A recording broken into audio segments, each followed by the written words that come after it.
अपवर्तक है क्या? कहते किसको है अपवर्तक?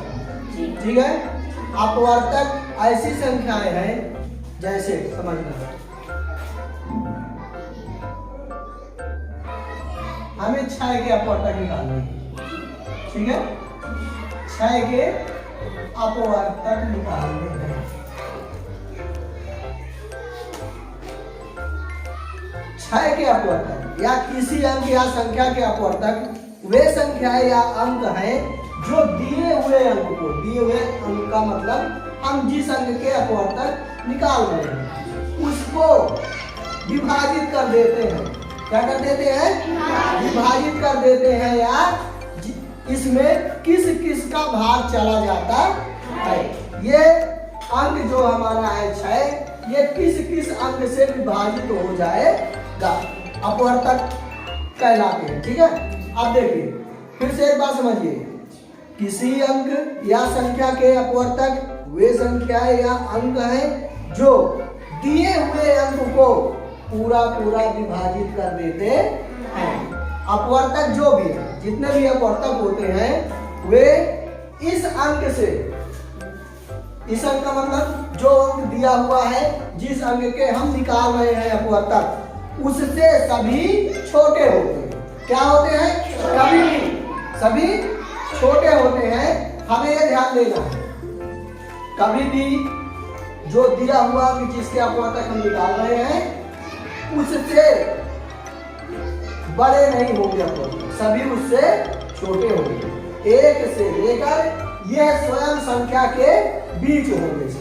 ठीक है, कैसे समझ बात आई?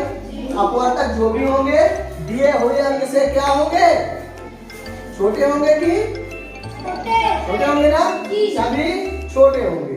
अब देखिए हमने बताया 1 से 1 जो होता है वो सभी को विभाजित करता है, चाहे जितनी बड़ी संख्या हो चाहे जितनी छोटी हो, 1 का भाग सब में चला जाता है। तो सबसे पहले हम देखेंगे, यहाँ लिखेंगे 1। ठीक, अब देखिए इसमें एक चीज हमें विशेष रूप से आना चाहिए, वो क्या है? विभाजित होने के नियम बताया गया है आपको। अब इसमें देखेंगे 1 से हो गया। अब इस अंक को देखेंगे हम, क्या यह अंक 2 से कट रहा है? कट रहा है? कट रहा है ना? तो 2 लिख दिया। अब देखेंगे क्या यह 3 से कट रहा है? 3 लिख दिया। अब बताइए क्या यह 4 से कटेगा?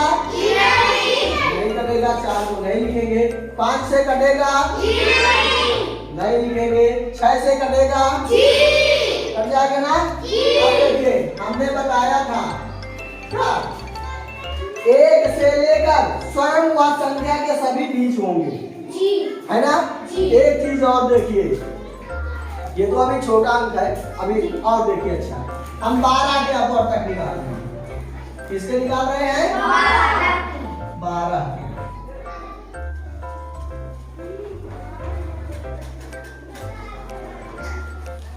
ध्यान देंगे इधर। सबसे पहला अपवर्तक हमारा बिना सोचे 1 लिख दिया, क्योंकि 1 सभी को विभाजित करता है। अब इसमें फिर वही विभाजित होने का नियम, परीक्षण, क्या ये संख्या 2 से कटेगी? कट जाएगी। क्यों कटेगी? इकाई के स्थान पर 2 है।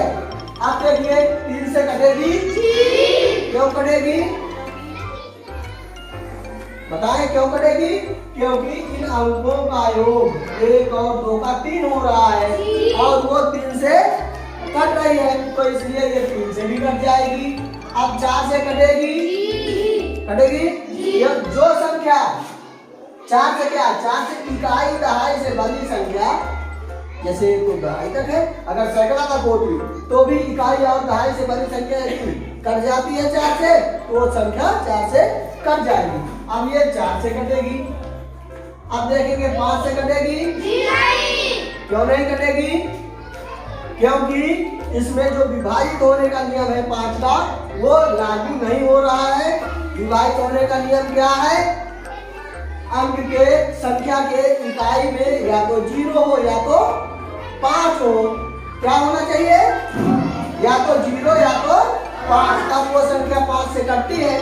इसमें ना तो 0 है और ना तो 5 है, ये 5 से नहीं कटेगी। अब आगे देखेंगे 6 से कटेगी, 6 से कटेगी, क्यों कटेगी? जो संख्या 2 और 3 से कट जाती है वो संख्या 6 से भी कट जाती है, इसलिए 6 से कटेगी। अब देखेंगे 7 से, 8 से, 9 से, 10 से, 11 से, 12 से कटेगी। 12 से स्वयं वो अंक तो कटता ही है, जो अंक लिखा हुआ है उससे वो अंक तो कट ही जाता है। अब देखिए एक चीज बताते हैं आपको, जैसे छोटे अंक है, छोटी संख्या है, यदि बड़ी संख्या हो जाए, जैसे सैकड़ा तक की है, सैकड़ा तक की संख्या आ जाए, या जिसका हमें पहाड़ा नहीं आता है, समय लगता है, समय की बचत के लिए एक तरीका बताते हैं आपको। अपवर्त हमारे यदि कोई छूट भी रहे हैं तो भी मिल जाएंगे, और हमारे नए अपवर्तक जो अपवर्तक है वो भी मिल जाते हैं। कैसे देखो, जैसे हम अपवर्तक निकालते ध्यान से देखना है क्या, 1 2 3 4 निकाले, 4 मतलब गिनती से नहीं है, 1 निकाला, 1 से कटा, 2 से कटा, 3 से कटा, 4 से कटा। जब ऐसे दो अंक आ जाए जिनका गुणा जिसका हम अपवर्तक निकाल रहे हैं उसके बराबर हो, ऐसे दो अंक आ जाए जो 5 के, जिनका गुणा करने से हमारा जो जिसके अपवर्तक निकाल रहे हैं वो संख्या मिल रही हो, तब हमें आगे ढूंढने की जरूरत नहीं है, हम एक तरीके से उसको आगे के कार्य प्राप्त कर सकते हैं। जैसे 3 और 4 के बीच में कोई अंक नहीं है, नहीं है ना। यदि जैसे 4 ना होता, 3 6 होता तो 5 होता ना। 5 से अगर ये अंक नहीं कट रहा तो उसकी गिनती कुछ नहीं करती। अब यहाँ हम देखेंगे, आगे बढ़ जाएंगे। 3 और 4 का गुणनफल 12 होता है। अब यहाँ से इधर भाग देते चले जाइए, आगे के जो भी अपवर्तक है अपने आप मिलते चले जाएंगे। क्या करेंगे, यहाँ से 3 का भाग दिया, 12 में कितनी बार जाएगा? 3 चौके 3 चौके 4 मिल गया। अब 2 का भाग दीजिए 12 में, कितनी बार जाएगा? 2 छक्के 6 बार गया, 6 लिख दिया। अब 1 का भाग दीजिए 12 में, कितनी बार जाएगा? 12 एकम 12। अब देखिए एक चीज और, हमारा कोई अपवर्तक छूटा तो नहीं है, कोई अपवर्तक हमारा छूट तो नहीं गया, उसकी जांच कर सकते हैं। कैसे करेंगे? सबसे पहले अपवर्तक और सबसे बाद वाले अपवर्तक का आपस में गुणा कर देंगे। क्या करते हैं? सबसे पहले वाले अपवर्तक और सबसे बाद वाले अपवर्तक का आपस में गुणा कर देंगे। देखिएगा 12 एकम 6 दूनी 4 तिया, 3 4 के बाद बीच में कोई अंक छूटा है नहीं है, इसका मतलब हमारा कोई भी अपवर्तक छूटा नहीं। ठीक है, अपवर्तक निकालना आया। अब देखिए इसके बाद आता है समापवर्तक। पिछले उस कक्षा में हमने बताया ना, क्या बताया था? समापवर्त्य बताया गया था। अब हमको निकालना है समापवर्तक। जैसे समापवर्त निकाल लेते वैसे समापवर्तक, समान अपवर्तक।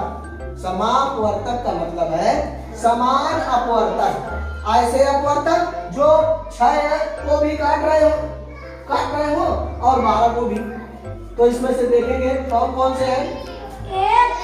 1 है, 2 है, 3 है, 6 है। बस कितने अपवर्तक मिले? 1 2 3 6 और कोई नहीं ना। 6 और 12 के समापवर्तक 1 2 3 और 6। अब इधर देखिएगा, समापवर्तक समझ में आया सबको? जी। आ गई बात। समापवर्तक ऐसे अपवर्तक जो दोनों में 2 संख्याएं हो, 3 हो, जो सब में हो। ठीक है, यहाँ हमने 2 लिया है, अगर 3 लिए होते तो तीनों में होते। अब देखिए समापवर्तक के बाद अब अगला क्या आता है? महत्तम समापवर्तक। क्या आता है? महत्तम समापवर्तक। इसी को बोलते हैं मासा। ठीक है। अब महत्तम का मतलब क्या होता है? बड़ा से बड़ा। क्या होता है? बड़ा से बड़ा महत्तम समापवर्तक, बड़ा से बड़ा अपवर्तक। जो सबसे बड़ा अपवर्तक समापवर्तक में जो सबसे बड़ा हो वही हमारा क्या होता है, महत्तम समापवर्तक होता है। इसमें क्या है सबसे बड़ा 6, तो 6 हमारा क्या हुआ, 6 और 12 का मासा हुआ। समझ बात आई सबको? ठीक है, ठीक हो।